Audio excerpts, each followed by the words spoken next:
Hi, and welcome to Finding Your Way Through Therapy. I am your host, Steve Bisa. I'm an author and mental health counselor. Are you curious about therapy? Do you feel there is a lot of mystery about therapy? Do you wonder what your therapist is doing and why? The goal of this podcast is to make therapy and psychology accessible to all by using real language and straight-to-the-point discussions. This podcast wants to remind you to take care of your mental health, just like you would your physical health. Therapy should not be intimidating. It should be a great way to better health. I will demystify what happens in counseling, discuss topics related to mental health, and discussions you can have with your therapist. I also want to introduce psychology in everyday life, as I feel most of our lives are enmeshed in psychology. I want to introduce the subtle and not so subtle ways psychology plays a factor in our lives. It will be my own mix of thoughts as well as special guests. So join me on this discovery of therapy and psychology. Hi, everyone, and welcome to episode 8. I'm sure that when you saw the title, some people are like, I'm not going to listen to that one.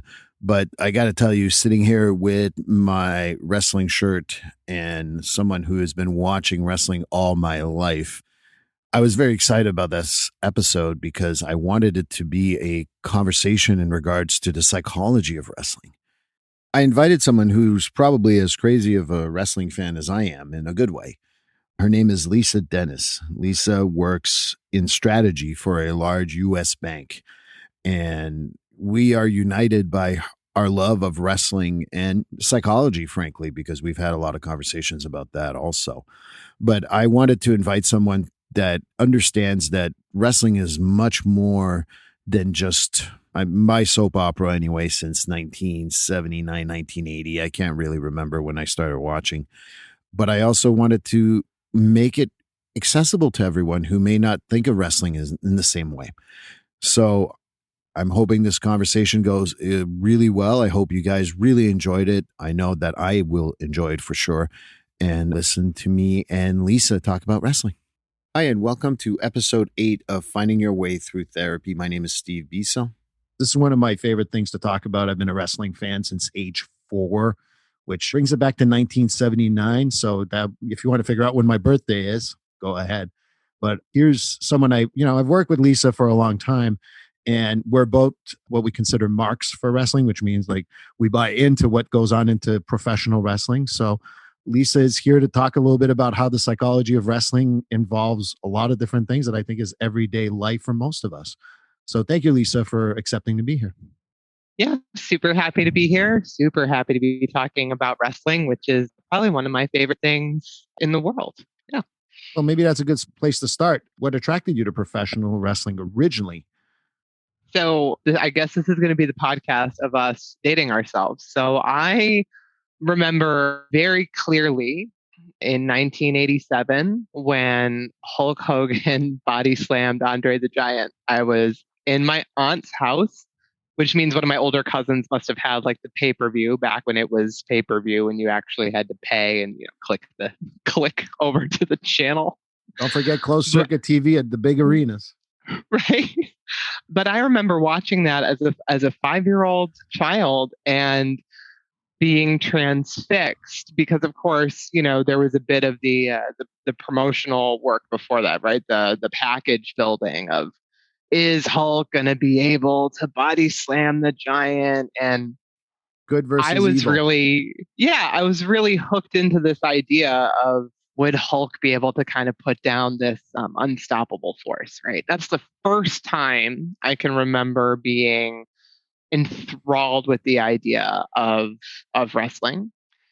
And then I think when I really became a consumer of the product, when I really, as an individual, right, as somebody who was bought in hook, line, and sinker and wanted to watch every week and wanted to, get a bunch of friends and everybody threw their $10 in for the pay-per-view, was the build to WrestleMania 12. And so at that time, I'm a teenager, I'm a high schooler.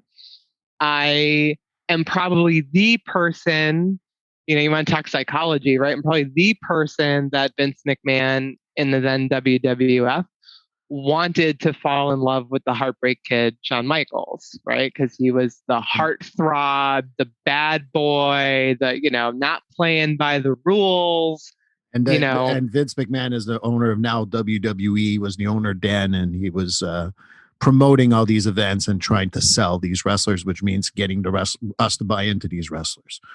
Absolutely. And so this is probably speaking of dichotomies, right? This is probably funny from our both of our points of view, but he was in a huge feud with Bret the Hitman Hart, right? Who Canadian, right? Easy for me to jeer at.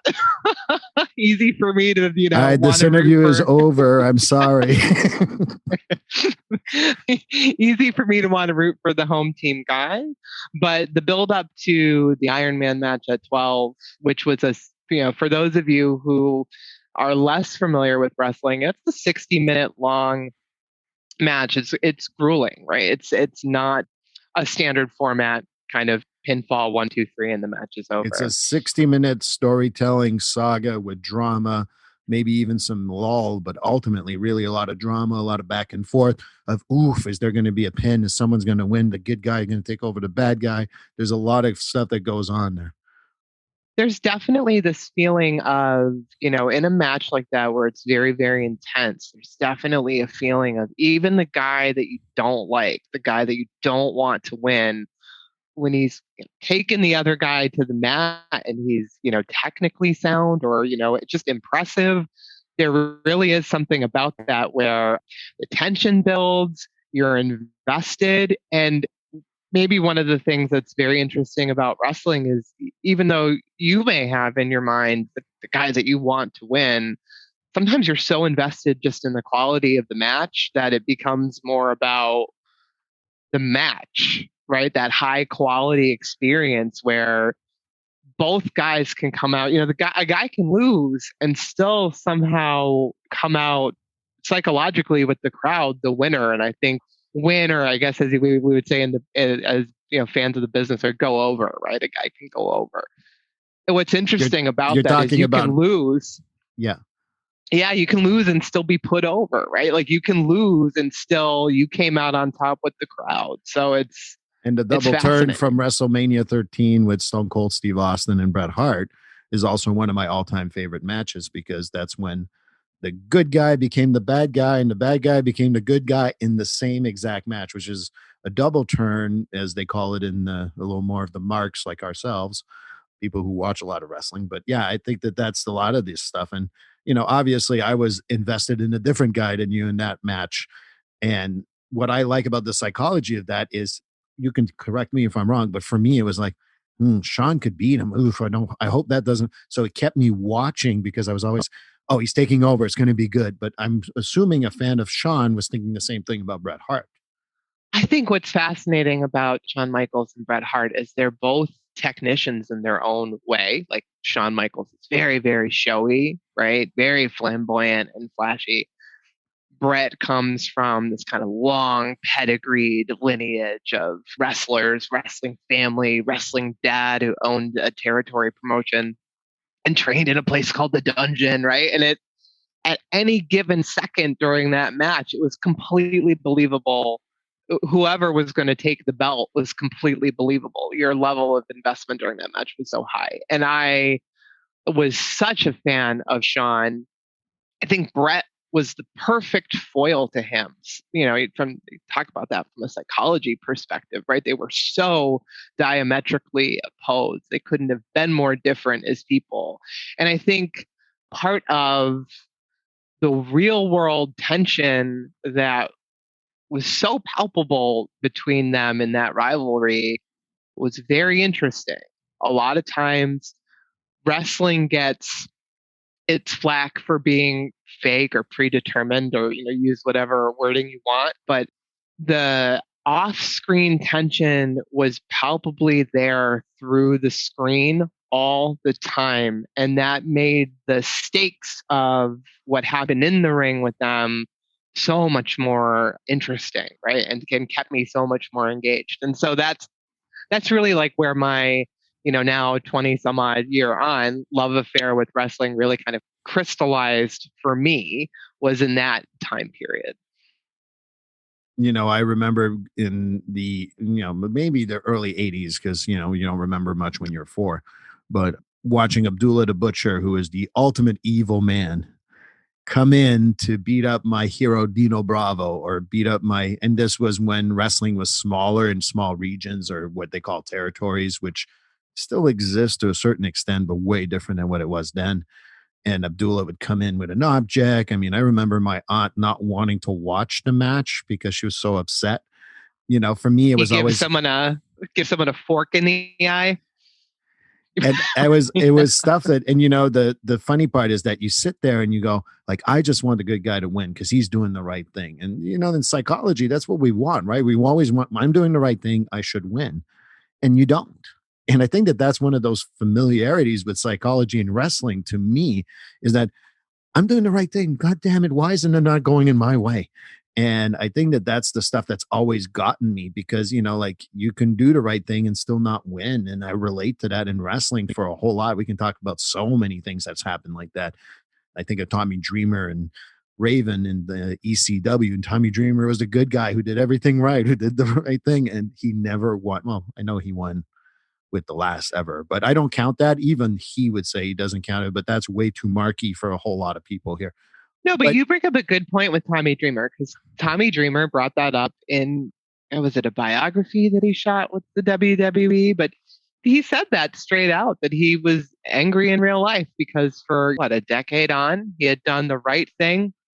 He had done all the right matches, and he had to wait for other talent to leave to get his time with the title.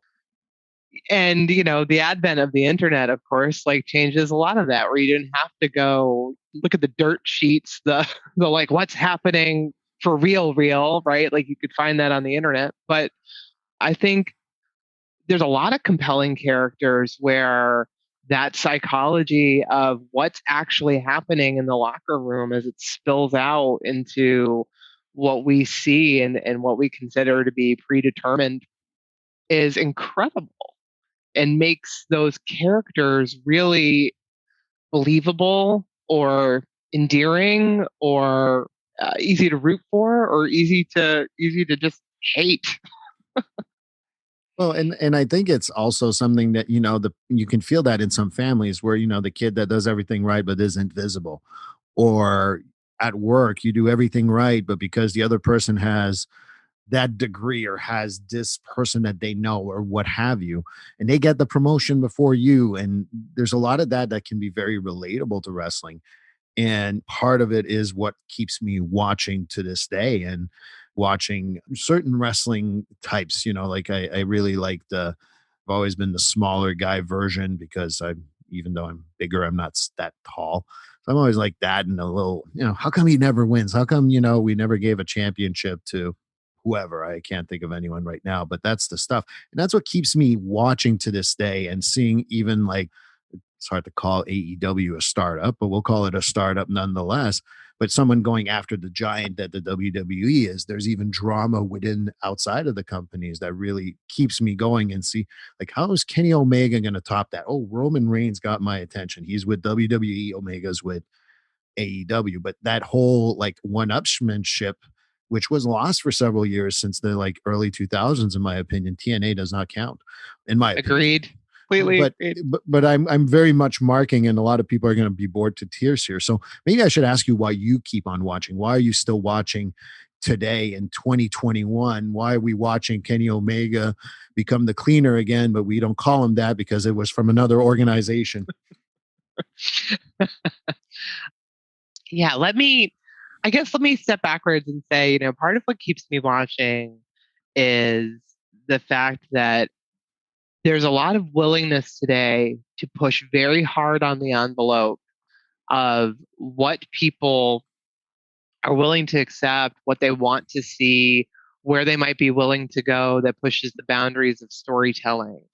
And so if I think about things that keep, just when I think I'm out, they pull me back in, right? If I think about that, I think about things like Matt Hardy and the final deletion, right? Which was this crazy story arc where he was completely in character all the time. His social media was in character, when he was, or kayfabe, right, as it were, but he was completely in character Yeah. all the time, telling this insane story about this almost like schizophrenic character break where he became somebody completely different, riffing on the fact he and his brother who worked together, but riffing on the fact that his Brother brother Nero, was by the still kind way. of, Yeah. yeah, but he was living kind of an everyday life, right, for a while. And that he was just kind of like his brother Jeff, and was like, I don't get it, man, just trying to mow your lawn, right? Like, and here's his insane brother,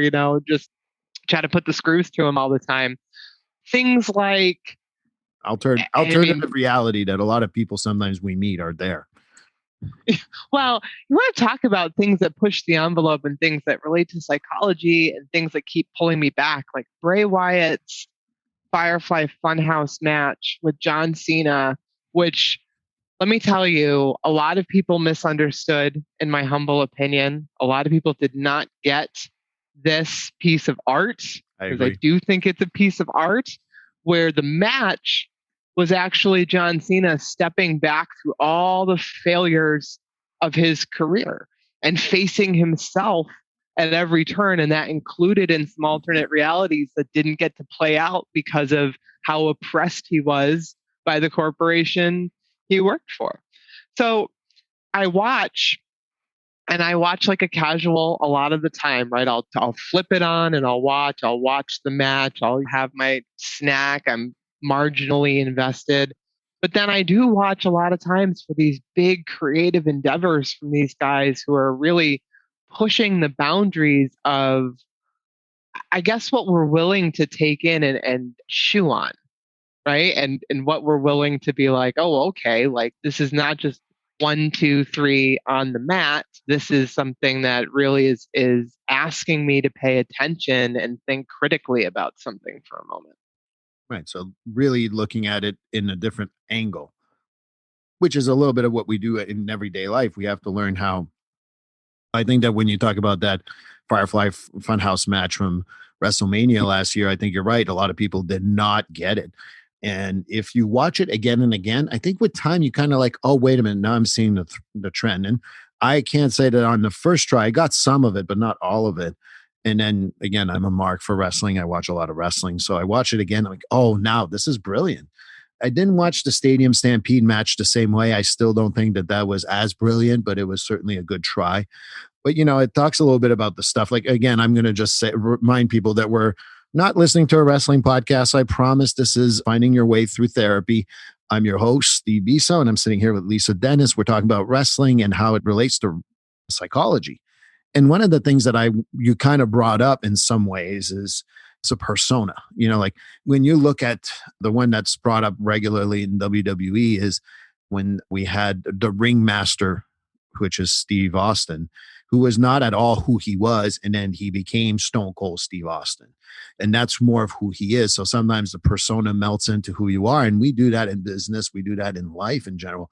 Like we put out a persona, but who's real and who's not. We see that on social media. So what makes pro wrestling so enticing to the millions, dramatic pause, And millions. thank you, watching worldwide? I mean, I think that that's the stuff that I wonder what you think about. So I think before I answer that, I want to just touch on the idea of like our personas. I was just talking to a coworker last week who is starting a new role with our company, and giving them the gentle reminder, that this is the time where whatever you didn't like, right, and how you used to do your job up till today, you get to throw it out essentially, right? You're going to be on a new team, a new role. People will think of you in a new light. So like now's the time to shift, right? To pivot, to shift, and anything you want to change, to change. And what I think is brilliant about wrestling is watching the evolution of characters who do indeed do that, who find that persona, that gimmick that is going to resonate with us and them. And I think we don't do enough of that, I guess, in our day to day life, in my opinion, right? Of kind of I agree. retrofitting retrofitting ourselves, how we're coming across, fine tuning. I think, and particularly, when you get to a certain distinguished age, but it is this thing of you get stuck, right? You get stuck, like how you dress, how you speak, with the circles you keep, the way that you're just plugging away. And it is an interesting takeaway of watching these guys who are 10, 20, 30 years in career. And maybe something we can take away, this idea of, if it's not working, get rid of it. Just get rid of it. Like, who Right. legitimately, who is going to call you out on that? Who, like, really think about, most people were so absorbed inwardly with ourselves. Like, how long would it take you to notice before an acquaintance of yours, like, changed a good amount of how they were doing things? Like, would you notice? I don't know. Probably not. But I think it's also about how you buy into it. And what I mean by that is, obviously I have more of a podcast voice on here. I mean, some people who know me as a human being in the regular world, such as yourself, I'm not necessarily talking this way in the regular world. Maybe there's more swears, maybe there's, and I'm also a therapist and I have a lot more swears that come from that, but I also have like compassion side that comes out, and it's not a persona, but to a certain extent it is based on my job. And whoever is my clients who are listening to this, I promise I mean it. But I just also know that that compassion may not show up elsewhere in different ways. I think that wrestling really teaches us how to adapt to a situation. So that way, you think about, can talk about groups a little later on, but sometimes you got to adapt to a bigger group because they're in charge and go, all right, I'm going to follow them because at least I have some protection and I have this, and learning to be that persona so that you can get that protection.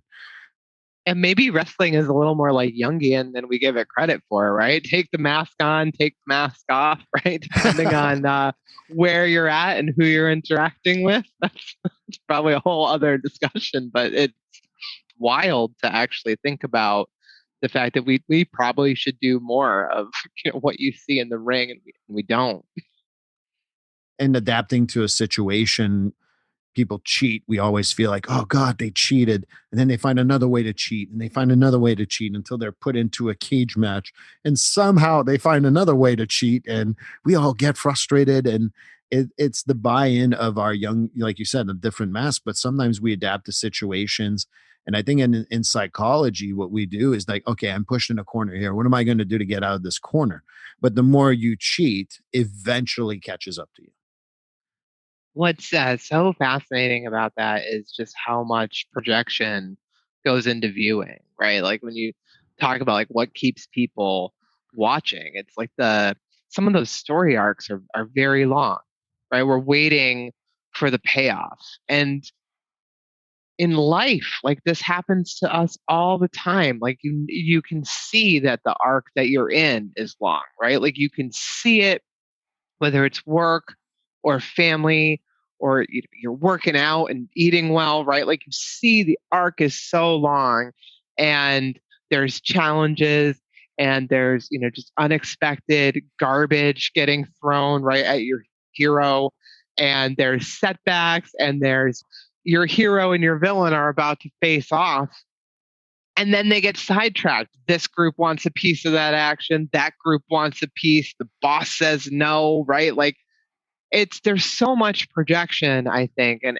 there's so much of these very, like, central archetypes that we kind of all have inside that are really played out in a very theatrical way. And so, to be fair, it's not always just the good guy, right? Like, sometimes we're living vicariously, or maybe this is just me and I'm willing to say this completely about myself, that it's rotten, but sometimes I'm just living vicariously through the bad guy because I do want to kick the crap out of the guy that seems like the golden child. So that too.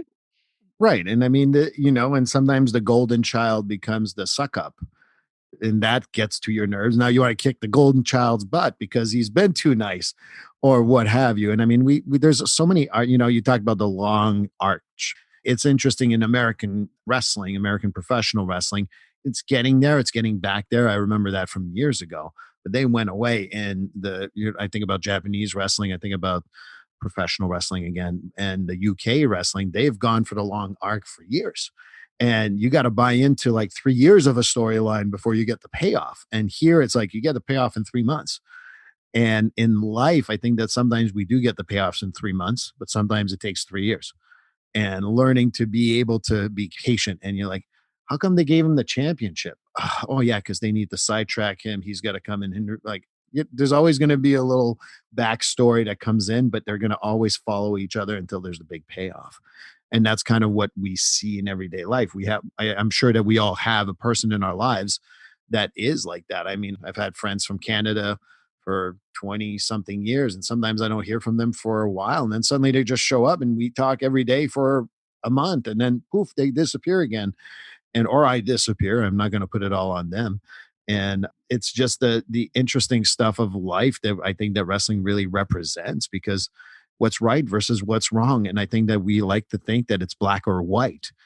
In all reality, it is not a cognitive behavioral therapy all or nothing. Sometimes good means you got to do something wrong. I do like when we're looking at in a wrestling storyline when we're looking the babyface, the hero, right, being forced into that corner. Right. I do like watching the idea of will they break the rules? Right. And will they break the rules? And, we talked about this idea of a turn, right? Like, will they break the rules one time to get out of a sticky situation? Or have they been the good guy for so long? And I'm sure you've got folks listening who have been in this place, right? Where you've been the good guy for a long, long time. And you finally crossed that line, that thin red line, whatever line in the sand you had, and that's it. Now you're going to break all the rules, like, or at least the majority of the rules, because once you broke the rules of like the sky didn't fall, well, now you can go for broke, right? And I love this idea of watching a baby face, the hero, watching the face in this dilemma and waiting to see like will they get out of it via some type of cunning, something clever, right? Where they can still be heroic and still be kind of that lawful good, right? Will they break kind of a rule that's like, it's not crazy consequential, nobody really got hurt, and then they can kind of pull back on that behavior? Or will they just cross that line and realize how good it feels to break the rules and then go for broke? And I think some of that is super interesting storytelling to me and hits home, right? With the idea of like, yeah, sometimes I don't want to play by any of the rules. So, let me live vicariously through the guy as he breaks the rules and then joyfully realizes like the sky's not going to fall. Let's break more rules. And when they do break the rules, what my favorite parts is when they say, especially when they turn against the fans, it's your fault that I did that, and not taking responsibility for your actions. I mean, one of my favorite things that happened, and it's a long story, but when Owen Hart was still the only Hart family member in 98, and everyone wanted to love him, and then he turned on everyone and he said, "You turned your backs on me." And why are you blaming other people? Yeah, can't take responsibility for your own actions. And hey, who hasn't been there once or twice in their lives? Nothing like just like malignant narcissism playing out in the ring, right? Of like a whole bunch of just emotionally abused fans being like, I just want to adore you. And it's like, no, it's all your fault. You guys are losers, just and yet wrestling is so much theater in the round in that way, right? Like wrestling, the crowd is so much its own living, breathing persona. And if you have listeners who've ever been to live wrestling, it's undeniable how much you're part of not just a community, but you are absolutely part of that night's programming. And it's unreal, this idea of the crowd being like, we just want to love you. And when somebody's really good at playing that terrible narcissist, they say like, you guys are trash. The way the crowd's like, we're totally trash. We love you anyway. Right. And that type of dynamic is wild when it happens. And I certainly think about recently being in seeing Sami Zayn in wrestling matches around here. This is may not be in the last year, but maybe in the last 3 years. And I went to Sami Zayn around here and people booing him and all that. And I'm a Montrealer, so I went to Raw in Montreal. And if you ever get a chance to look at that in Montreal, he puts the whole city, the town down, and still at the end, you can still hear most people are still cheering him on. And 2 months later, he's being booed to hell in America. And the Canadians are still going, yay. And there's always that dichotomy of, well, he's one of us. We still have to support him. And I think we've had that in our lives in general. Well, he's family. It doesn't matter. We need to support him. And not necessarily, but the first thing that comes to mind is when there's addictions involved or things like that, where we're like, no, family, it's family first. And we're like, at one point, that family members are on my freaking wall. And I think we can relate to that because, like, okay, I'm defending him, but I'm losing interest in defending them.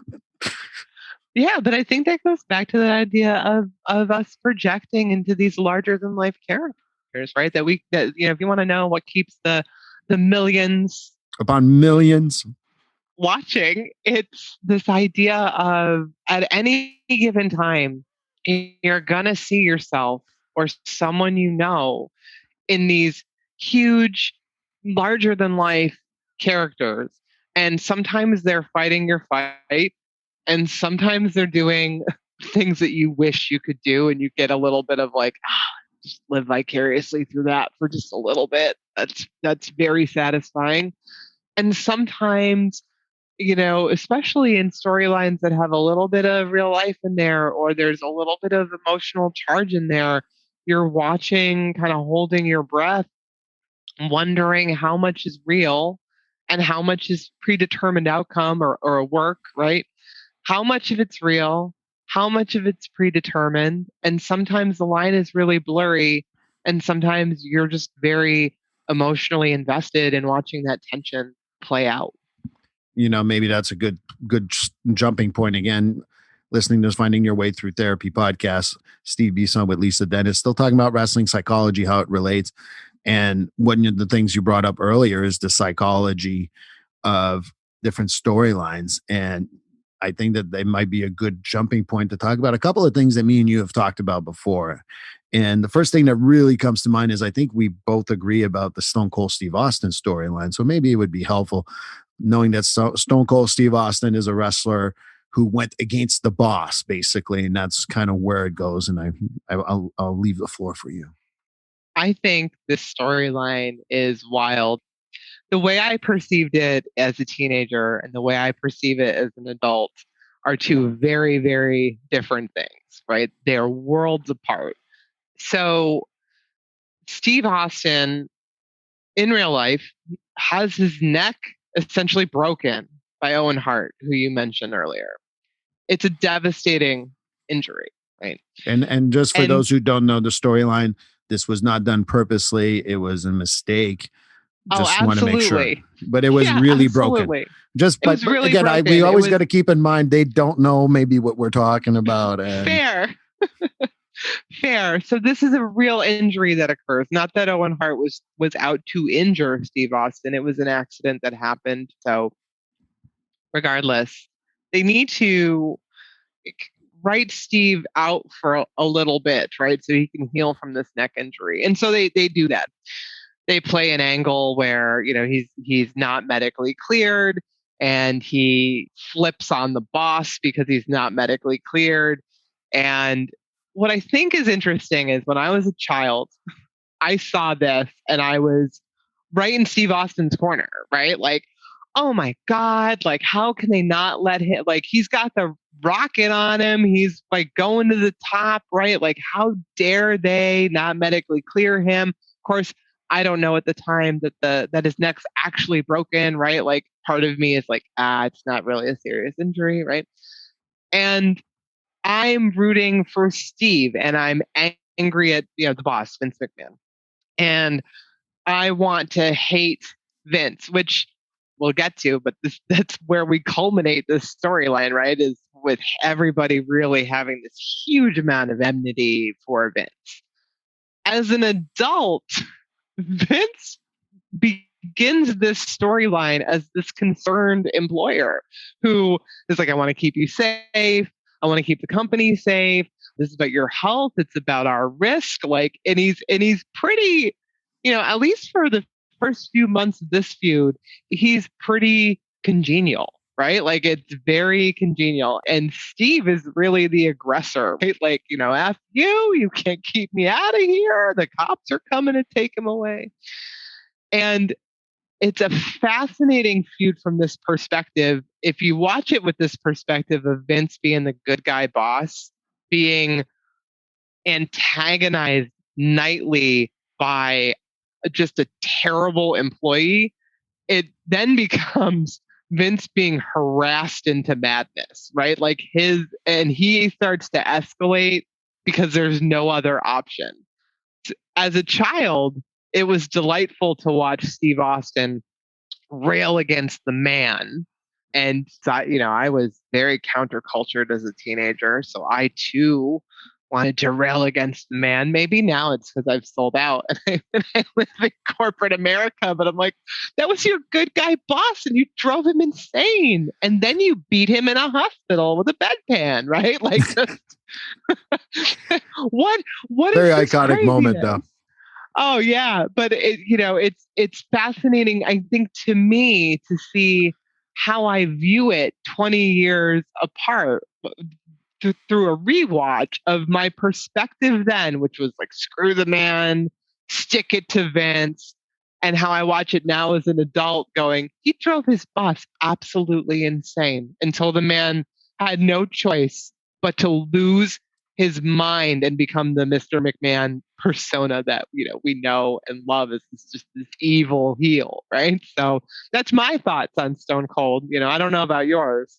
My thoughts are a little different. Is that I think that for me, I look at the human nature of it, is that when someone tries to keep you down against your will, I'm 100% convinced that Vince had the best intention. But hey, who hasn't been there where someone says, hey, you've had a significant loss or you're sick or whatever, just stay home. Yeah, screw you. I'm staying. And they have the best intentions in the world.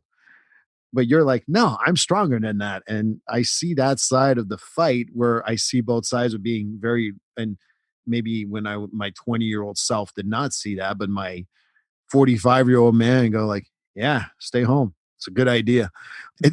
But I also think that from my perspective, it's that over the top stuff that I will always, always love about wrestling. And I practice that in my therapy sometimes. Sometimes I'll go over the top about a subject. And people are like, wow, that's crazy. Well, that's what you started. I just finishing off what you did. And I think that over the top thing kind of sometimes makes a point, because when we go over the top on issues that we may have or substances or whatever, it kind of like, oh crap, I got to bring myself down. And that's eventually what happens. And as the storyline goes, Stone Cold goes to Vince's side. But for me, the arc of who you are and like realizing the error of your ways sometimes, but also saying, well, I made this error for like 3 months. I got to keep at it because God damn it, I'm invested in this error. And all that stuff makes me really think about humans and how we like, it's one of those things. If I ever say, oh, I'm sorry, I missed your call, Lisa, I was dining with the Pope. Well, now I got to believe that lie for the next 6 months. Really? The Pope? Oh, yeah, yeah. He has a great ring. Oh, what color ring? And like, now suddenly the story goes on. You're like, holy crap, I'm way too invested in this lie. And learning to be okay with over the top stuff, but also knowing it'll catch up to you. And I think that that's the stuff that I remember from that storyline. Just like, I think about The Rock being that way. I think about Hogan and how being so nice and people pleasing screwed him over.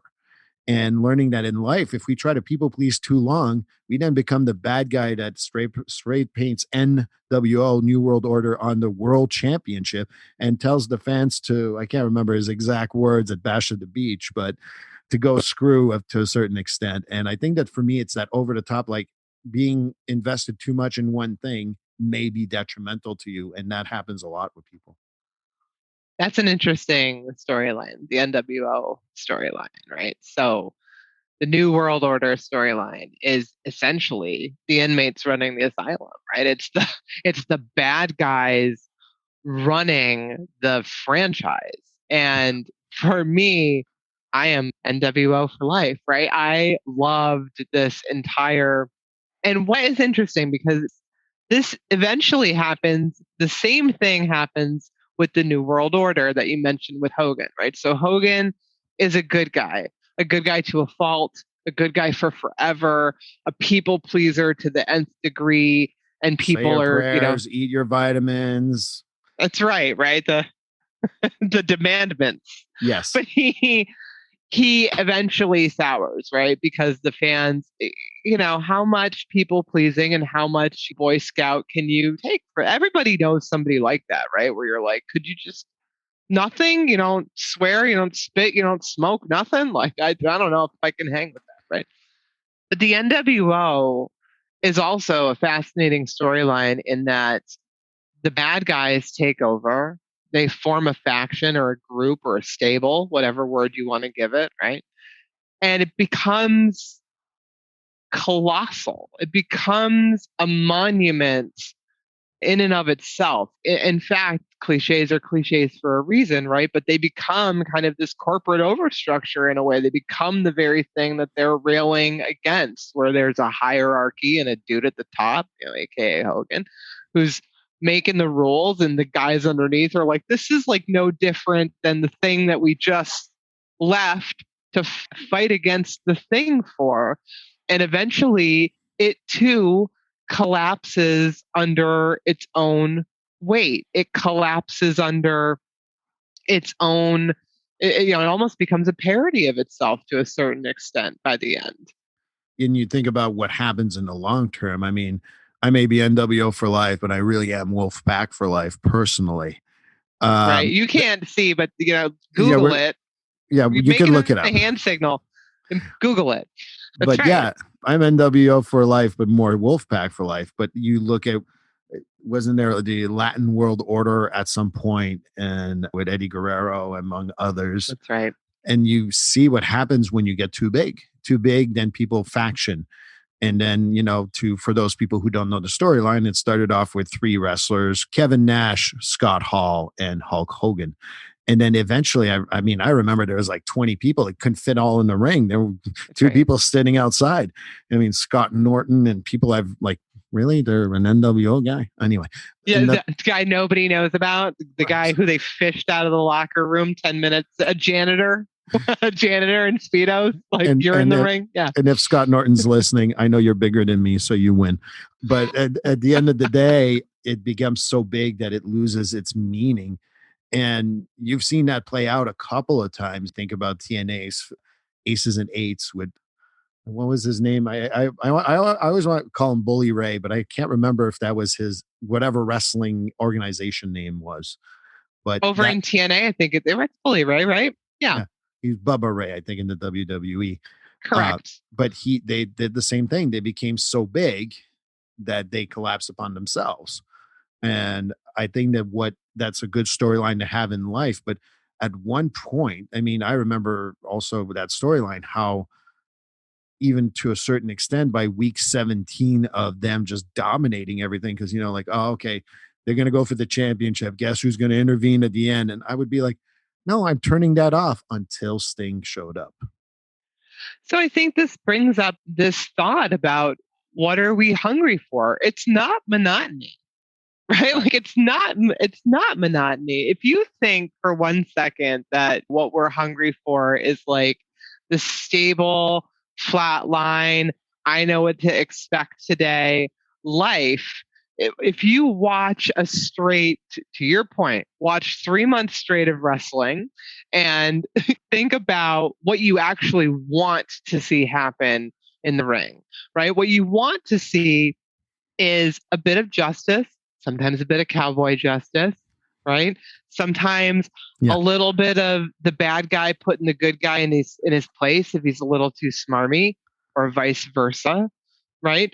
But you want to see some standard deviation here in the line, right? And we don't always want to get taken for the big ride. So that's cool, right? Like sometimes we want that big spike emotional line with the big payoff. And that's true in life, right? Sometimes you want the big firework thing to happen. But most of the time, we're happy with kind of switching in and out of some of these dramas as long as they don't rock the boat too hard from the things that feel core to us. Like, let it play out. Drama's cool. I think for most of us as humans, we want to see and experience it, as long as the apple cart doesn't get too upturned. Well, there's the change and drama that we enjoy in wrestling, just like we enjoy in life when things change. And then there's the Vince Russo era of the WCW that we don't really want to talk about here, as you probably understand. But the other one that I was thinking about when you were talking about, the guy who goes against authority, there's a one that is more recent, and this is when we had less choices in wrestling because they bought out everything, was the CM Punk saga, which really was an interesting, like, is this a work? Is this really happening? Is he leaving the championship, leaving with the championship and not coming back? Which, what was that, 7 years ago, 8 years ago, roughly? I would argue. I can't remember exactly. Little more than that, because I was checked out for a time during CM Punk was such a strange phenomena to me because I was away from the product for a while during that. And it's funny because obviously I have a lot of friends who are wrestling marks, and they were all abuzz with him with this idea of, I'll drop some more jargon, right? But this idea of a shoot, right? A shoot meaning like it's the utter truth. It's not scripted. Nobody knows what you're going to say. The boss CM did Punk, say to say that. CM Punk's shoot is the most famous shoot. It was so big and explosive. It was called a pipe bomb, right? So like it's this massive amount of like, yeah, nobody knows what I'm about to say on this hot mic, right? And it was almost, you and I watched earlier in a time where promotional work, right, or talking to the fans, talking to and about other wrestlers or about the company. Back in the 90s, this was highly scripted. There was an idea of what you could and couldn't say, and guys generally, kept to the point. Now it's highly scripted, right? Right. So a guy goes off script at all. And there's a few guys, particularly in AEW, which is kind of the more junior product out there, who are, have a little more creative license. Chris But in the Jericho is a genius and but he doesn't need to be scripted, and I think that that's what makes him a genius. Agreed. I think that what was fascinating at the time about CM Punk was at a time when the business was shifting towards these highly scripted promotional packages, that there was a counterculture got this straight edge tattooed up small guy. I mean, he's small in stature, right? Who's kind of everything that was not the wrestler of years past, and on top of that, had a mouth on him. Like he really was. I think he was. I'll I don't know if you got comic book fans in the audience, but I like the Punisher, right? Like this great kind of anti-hero of like, yeah, okay, like blur that line for everybody, I Right. guess, right? Yeah, absolutely. And that's why I was going to bring him up because I've always found it fascinating to see a guy do that shoot, which to a certain extent was half shoot, half work, because I think he knew he was coming back. And they gave him enough license, but they didn't give him enough license so that his mic would work on all times. There's so many things. You go back to the regional territories where people would go into business for themselves. And if people want to ever watch something that's an interesting, a guy who you didn't know if he was real or not and blurred the lines to a point where it probably caused his death, was Bruiser Brody. I was a big fan of Bruiser Brody, but I remember him coming to Montreal and going, I knew Abdullah's a work. I didn't know him. Bruiser, like, Bruiser Brody was a really convincing crazy man, to the point where I've watched so many documentaries on him. I still don't quite know what was going on. Like his family will talk about the fact that he was soft as a teddy bear all day long, but some of the relationships that he made with other guys in the ring and some of the enmity and the hostility that existed, wild. Bruiser Brody's a wild story. Yeah, absolutely. and as we wrap up here, one of the things that I would love for people to do is to buy into wrestling. I'm really invested in the whole storyline with Kenny Omega right now in AEW. I'm very invested. I'm like, what's next? I'm also, and most people is not popular, but I love Roman Reigns' storyline. I think that that's absolutely the most brilliant thing WWE has done in years. Because Agreed. I think that's one of the best stories they could have taken for Roman Reigns was to turn him heel, finally. Thank God. so as we finish, what do you suggest people do in regards to getting into wrestling and watching the product? And I think that New Japan has great storylines going on right now. I don't know how much Roku is available to people, but that's another great storyline. Yeah, New Japan's also available on Bleacher Report and Fight. Not to plug them, but that's you can find them if you need to. I would say this. I would say there are levels to watching wrestling, and there is product out there for everybody, right? So there is absolutely watching casually, right? Tuning in, checking the thing out, expecting to be entertained, being marginally to wildly entertained, depending on what week you're watching.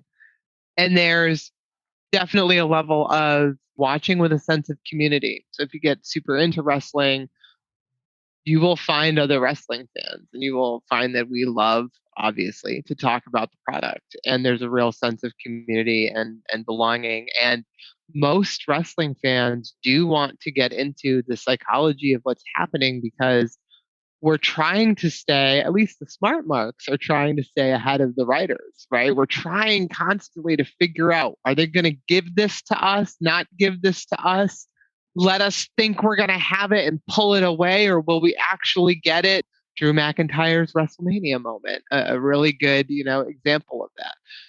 There's also product out there for whatever you like to watch. So you mentioned a few times New Japan. I love New Japan, but it's very fast, hard hitting, highly technical.